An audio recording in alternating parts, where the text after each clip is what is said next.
Capítulo 9 do livro É Tempo de Florescer. Título: Tempo da colheita, verão. Minha linda, saiba que a colheita está chegando, o tempo em que tudo que foi plantado, regado e cultivado finalmente se manifestará. Mas antes de nos deleitarmos na abundância dessa fase, preciso lembrá-la de algo muito importante. A colheita não muda ninguém, ela apenas revela o que já estava no seu coração. E como Jesus nos explica, é nesse momento que se percebe a diferença entre o joio e o trigo. Ao arrancar o joio, vocês poderão arrancar com ele o trigo. Deixe que cresçam juntos até a colheita. Então direi aos encarregados da colheita: juntem primeiro o joio e amarrem-o em feixes para ser queimado. Depois juntem o trigo e guardem no seu celeiro. Mateus 13, 29 e 30. Ambos crescem juntos, lado a lado, sendo muitas vezes indistinguíveis aos olhos humanos. Porém, na hora da colheita, tudo fica claro. A diferença é revelada pela postura de cada um. Enquanto o trigo se curva com o peso de seus grãos, o joio permanece reto e sem fruto. Relacionando-nos às pessoas, podemos verificar que algumas frutificam e mesmo assim demonstram humildade como o trigo. Já outras agem de forma orgulhosa, apesar de serem frutíferas. Essas se parecem com o joio. A princípio, as aparências enganam, mas ninguém pode esconder sua essência para sempre. Você tem plantado sementes de humildade ou de orgulho, de fé ou de dúvida? A colheita trará à tona aquilo que você semeou e o que foi nutrido em secreto. Portanto, não se preocupe se por um tempo as coisas parecerem confusas, se não souber distinguir o que cresce ao seu redor. O próprio Deus fará essa separação no tempo certo. Busque discernimento do Senhor, mas saiba que não compreenderá tudo completamente. A sua responsabilidade é continuar semeando e confiando que Ele é fiel para trazer a colheita sobre o que você plantou. O tempo da colheita traz desafios. O livro de Provérbios diz algo interessante. Quando não há bois, a manjedoura fica vazia, mas da força do boi vem a grande colheita. Provérbios 14, 4. Isso significa que quando o tempo da colheita chega, a abundância vem acompanhada de desafios. Celeiros cheios significa um trabalho árduo. Portanto, não espere que tudo esteja em perfeita ordem no tempo da colheita. O fruto da sua semeadura trará movimento, exigirá de você adaptação, organização e força. Eu me lembro de quando viemos para as cruzadas no Brasil. Saímos de uma igreja com 300 membros em Miami para participar de cruzadas de milagres em estádios com mais de 22 mil pessoas. Uau, foi incrível e ao mesmo tempo um choque. Enquanto andávamos de um lado para o outro, de uma cidade para outra, por onde passávamos recebíamos testemunhos da época, das lives realizadas durante a pandemia, em que André orava e muitos eram curados. Deus nos tirou do Brasil por uma estação para nos dar voz no Brasil. A colheita veio, a abundância chegou, porém com ela vieram os desafios que nunca havíamos enfrentados antes. Talvez você esteja esperando a colheita como um tempo de descanso absoluto, mas eu devo lhe dizer, prepare-se para trabalho, para os desafios que acompanham a abundância. Celeiros cheios significa que o ritmo da sua vida mudará, mas também que Deus lhe dará a força necessária para lidar com o novo. Não se distraia com a multidão. Minha linda, não se acostume com o barulho da multidão. Quando a colheita chega, muitas pessoas podem ser atraídas a você pelos seus frutos. Você se tornará visível. Isso é bom, porque sua colheita será uma bênção para os demais. Porém, em meio à visibilidade, nunca tire o foco da fonte da sua força. Não permita que a atenção ou a admiração a desconectem da voz do Pai. Lembre-se de José. Depois de anos sendo rejeitado, traído e esquecido, ele foi exaltado ao segundo maior posto do Egito. O favor de Deus estava sobre José, mas ele nunca perdeu sua vista, o propósito da sua colheita. Ele sabia que as bênçãos não vinham dele mesmo. O favor de Deus que havia sobre sua vida foi derramado até aqueles que o amaldiçoaram. No tempo da colheita, não se esqueça de ser uma bênção para aqueles que a feriram, que a magoaram. A colheita não é só para você, é para impactar e abençoar vidas ao seu redor. até mesmo aquelas que não acreditavam em sua capacidade. Mas para que isso seja possível, não desvie seu olhar do Senhor. Ele é o foco. Você, mulher cristã, seja mãe, dona de casa, empreendedora, sabe bem como a rotina pode nos inundar de compromissos e preocupações. No meio de tantas responsabilidades,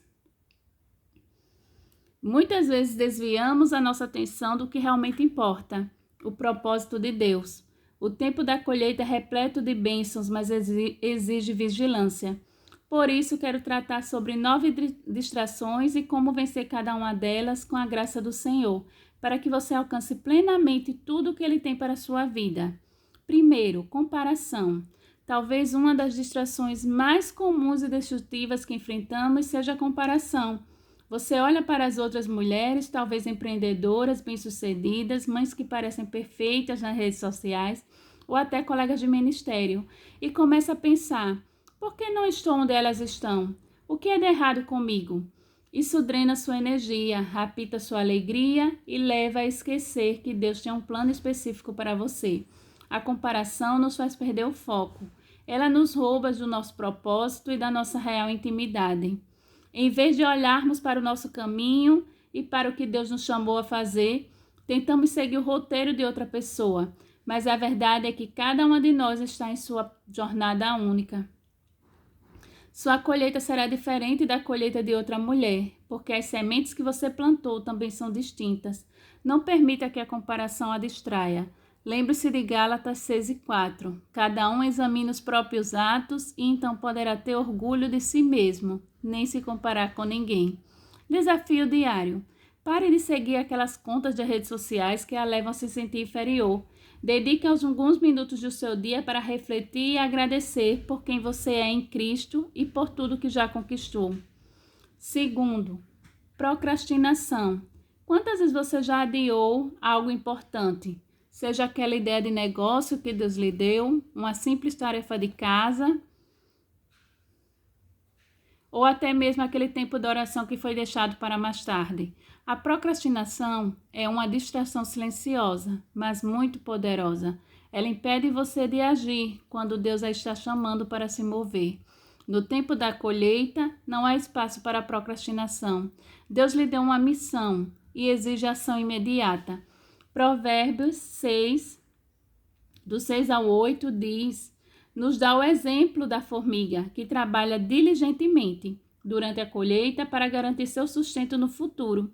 Se você continuar adiando as coisas, pode desperdiçar o tempo dos frutos. Desafio diário. Escolha pelo menos uma tarefa importante que você tenha adiado e se comprometa a fazê-la hoje mesmo. Não importa quão pequena seja, dê um passo. A ação a mantém no caminho certo. Medo de falhar. Quantas vezes Deus não chamou você para fazer algo, mas o medo a impediu de ir adiante? Você sente o peso de ser esposa, mãe, empreendedora, líder de ministério e o medo de não ser boa o suficiente a aprisiona. Muitas vezes teme não conseguir dar conta de tudo e por isso prefere nem tentar algo novo. Lembre-se de 2 Timóteo 1,7, pois Deus não nos deu um espírito de covardia, mas de poder, de amor e de domínio próprio. Se foi o Senhor quem chamou você, Ele a capacitará. Não permita que o medo a impeça de entrar no tempo da colheita. Desafio diário. Faça algo que a assusta, mas que você sabe que Deus a está chamando para fazer. Dê esse passo de fé. Confie que Ele é com você. 4. Excesso de preocupação. Minha linda, quantas noites você já passou sem dormir, preocupada com o futuro? Já ficou ansiosa, pensando no que iria acontecer com seus filhos? Questionando se tem trabalhado como quem deveria aquele projeto prosperar? Será que o excesso de preocupação não tem roubado sua paz e a distraído da presença de Deus? Mas Jesus nos ensinou em Mateus 6:34, portanto, não se preocupem com o amanhã, pois o amanhã trará suas próprias preocupações. Bastam a cada dia os seus próprios problemas. A preocupação excessiva impede você de aproveitar a colheita. Por isso, lembre-se de que Deus está no controle. Desafio diário. Toda vez que uma preocupação vier à sua mente, pare e ore. Entregue a situação ao Senhor e declare sua confiança nele. 5. Buscando a aprovação dos outros. Você já se pegou buscando a aprovação das pessoas ao seu redor? Seja a respeito do seu trabalho, do seu ministério, da maneira de criar seus filhos ou até da sua aparência. O desejo de agradar aos outros pode distrair você, afastando-a do propósito de Deus para a sua vida. Paulo nos lembra em Gálatas 1 e 10 de que não devemos buscar a aprovação dos homens, e sim do nosso Pai. Quando sua colheita começar a florescer, não permita que as opiniões alheias a desviem do propósito. A colheita é entre você e Deus, e a partir disso impacta os demais. Mas não se trata de atender às expectativas de outras pessoas. Desafio diário. Antes de buscar a opinião de alguém, pergunte a Deus: o que o Senhor quer de mim? Busque primeiro a aprovação dele. Desorganização. 6. A falta de organização pode ser uma grande distração, seja na sua casa, no seu trabalho ou na sua vida espiritual. Quando você vive no caos, fica difícil desfrutar da colheita. Isso porque a desorganização gera frustração e rouba o tempo que poderia ser usado para focar no que realmente importa. Provérbios 31 e 27 diz que a mulher virtuosa cuida dos negócios da sua casa e não come o pão da preguiça. É fato que uma vida organizada nos permite enxergar mais claramente a direção de Deus. Desafio diário. Organize um aspecto da sua vida hoje, seja sua casa, seu trabalho ou seu tempo de oração. A organização é uma ferramenta poderosa para permanecer focada nos propósitos de Deus. 7. Relacionamentos tóxicos. Relacionamentos que drenam sua energia emocional e espiritual são uma das distrações perigosas. Talvez você tenha as pessoas em sua vida que, em vez de impulsionar para o propósito divino, puxam você para baixo. Esses relacionamentos podem levá-la a perder o foco e até a sua força. 1 Coríntios 15:33 nos alerta: as más companhias estragam os bons costumes. Portanto, não tenha medo de limitar a presença e o impacto dessas pessoas em sua vida. A colheita que Deus tem para você pode exigir que se afaste de quem a prejudica. Desafio diário. Avalie seus relacionamentos. Pergunte-se: essa pessoa me aproxima ou me afasta de Deus e do meu propósito? Tome decisões corajosas sobre quem você permite estar ao seu lado. 8. Falta de limites. Como mulheres, muitas vezes sentimos que precisamos dizer sim a tudo e a todos. Acontece que a falta de limites pode esgotar suas energias e gerar distrações. Ao se sobrecarregar de compromissos que podem não estar de acordo com os planos divinos, você acaba ficando sem tempo e energia para o que Deus realmente deseja que faça. Jesus, porém, em várias ocasiões se afastava da multidão para orar. Ele sabia estabelecer limites e entender o tempo certo para descansar e se reconectar com o Pai. Você também precisa aprender a dizer não aos outros quando necessário e buscar em oração discernimento para quem e para o que dizer sim. Desafio diário. Estabeleça um limite saudável hoje. Diga não para uma coisa que a sobrecarrega e sim para o descanso e um tempo com Deus. 9. Falta de oração. Por último, mas definitivamente não menos importante, a falta de oração é uma das maiores distrações para uma mulher cristã. A oração é o que nos conecta diretamente à fonte de todo poder e sabedoria, Deus. Sem orar, ficamos desorientadas, vulneráveis e sem direção. Podemos estar fisicamente presentes, mas espiritualmente desatentas. E isso nos impede de perceber que o Senhor está fazendo em nossa vida e discernir sua vontade. Quando negligenciamos a oração, nós nos distanciamos daquilo que nos dá força. E como diz Efésios 6:18, precisamos orar em todo o tempo para que possamos permanecer firmes e sensíveis à voz de Deus. Quando o seu relacionamento com o Pai se torna o centro da sua vida, você ganha clareza, foco e direção. Sem oração, a colheita pode se tornar uma distração, mas com ela transforma-se em uma oportunidade de crescimento. Desafio diário. Estabeleça um momento de oração diário inegociável e use esse tempo para alinhar seu coração e sua mente aos propósitos de Deus. Coloque alarme no seu celular para se lembrar desse compromisso, mas não precisa ficar engessada. Deus a conhece e vê o que ninguém pode ver, seu coração. Agora que identificamos algumas distrações e como superá-las, quero lembrá-la de algo muito importante. A colheita não é apenas um momento de celebração, ela também traz sustento para as próximas estações. Quando você colhe o fruto daquilo que plantou, não deve apenas desfrutar dele hoje, mas também usá-lo para se alimentar e se fortalecer ao longo das próximas fases da vida. O tempo de colheita traz sustento para outras estações. Deus usa o tempo de colheita para nos equiparar, tanto para os dias bons quanto para os dias difíceis. Assim como os agricultores fazem estoque durante a colheita para atravessar o inverno, o Senhor nos prepara a fim de que, quando o inverno vier, estejamos firmes, alimentadas e sustentadas, pelo que Ele nos deu na estação anterior. A colheita não é o fim da jornada, ela traz o sustento necessário para a caminhada que está por vir. É provável que o inverno volte, que venha um novo tempo de espera, mas o que você colhe hoje será do seu sustento amanhã. Deus a alimenta agora, porque Ele conhece o seu caminho e sabe exatamente do que você precisará nas próximas estações. O profeta Jeremias escreveu: Bendito é o homem que confia no Senhor, cuja confiança nele está. Ele será como árvore plantada junto às águas e que se estende as raízes para o ribeiro. Ele não temerá quando chegar o calor, porque as suas folhas estão sempre verdes. Não ficará ansiosa no ano da seca e nunca deixará de dar fruto. Jeremias 17, 7 e 8. Assim também sua colheita será o seu sustento nos tempos mais desafiadores.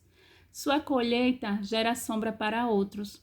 Agora, minha linda, entenda isto. Sua colheita não tem a ver apenas com você mesma. A árvore que você te tornou, com raízes profundas e frutos abundantes, gera sombra e refrigério para os demais. Talvez durante o seu processo você não tenha recebido o que esperava de outras pessoas, mas pode ser que tenha sido deixada de lado em momentos de dor e de luta. Mas agora que desfruta da colheita, pode se tornar para outros o que desejou ter para você mesma. Gere sombra para aqueles que estão passando pelo calor do deserto. Que sua colheita seja um lugar de refúgio para o próximo. Assim como a árvore frondosa dá abrigo aos viajantes cansados, seja você uma fonte de descanso e refrigério para quem se encontra ao seu redor. Que o testemunho da superação de tudo que você viveu, cada dor, cada lágrima, cada desafio, sirva para abençoar os outros. Afinal, o propósito da sua colheita é também transbordar. Não se distraia na colheita.